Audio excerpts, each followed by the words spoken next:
Mor la reina d'Anglaterra Elisabet II. L'estat de salut de la monarca de 96 anys havia empitjorat en les últimes hores. L'ara ja rei d'Anglaterra, Carles, ha estat amb ella al castell de Balmoral fins al final. El Banc Central Europeu apuja el preu del diner 0,75 punts, la pujada més alta de la història, i situa el tipus d'interès a 1,25%. Busca combatre la forta inflació i avisa que hi haurà més pujades de tipus.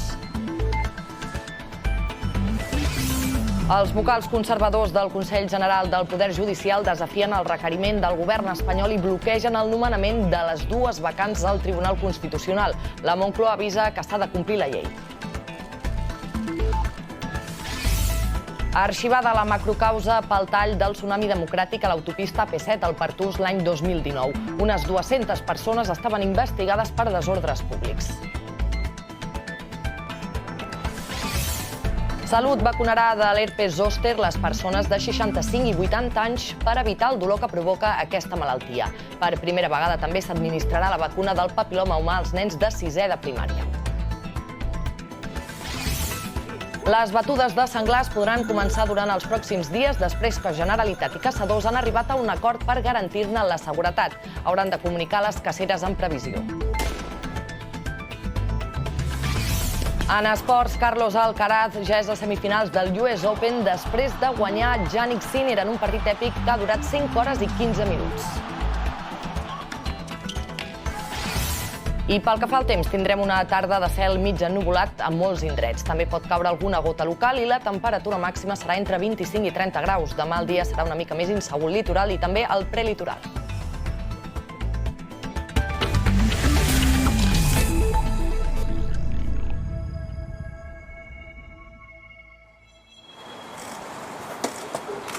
Bona tarda. Aquest és l'anunci oficial de la mort de la reina Elisabet II. D'aquesta manera, com marca la tradició, la família reial britànica ha anunciat la mort de la seva reina als 96 anys d'edat. Ho ha fet tant al castell de Balmoral, on ha mort, com a Buckingham.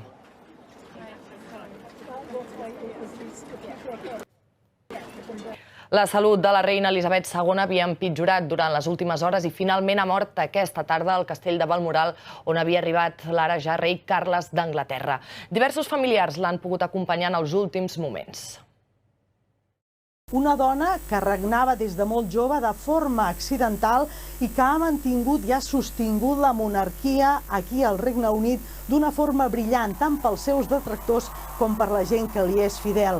Un perfil de reina molt tranquil, una dona molt polida, que no s'ha pronunciat en aspectes importants de la vida britànica, molt reservada, però que ha elevat la monarquia i ha mantingut aquell esperit de l'imperi britànic, de l'antic imperi britànic, del que ella gairebé ja era l'última representant, l'esperit de la Commonwealth. Avui, al castell de Balmoral, a Escòcia, aquesta tarda, Elisabet II d'Anglaterra ha mort després d'una ràpida progressió d'esdeveniments, perquè l'havien vist, és cert que era gran, 96 anys, però l'havien vist que anava recuperant-se, va tenir la Covid, es va recuperar.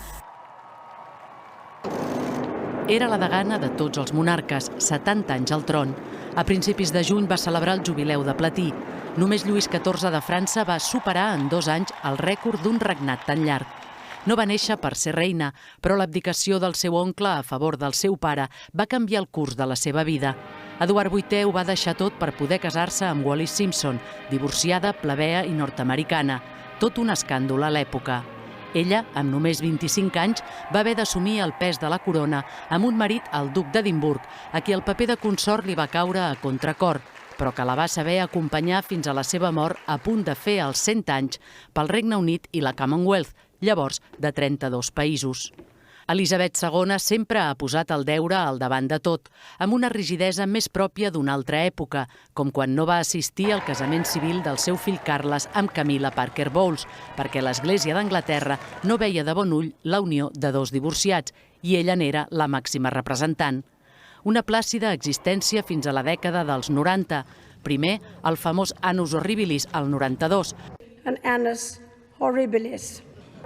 El divorci o separació dels seus 3 fills grans, l'incendi al castell de Windsor i després la mort de Diana, l'ensopegada més greu de tot el seu mandat.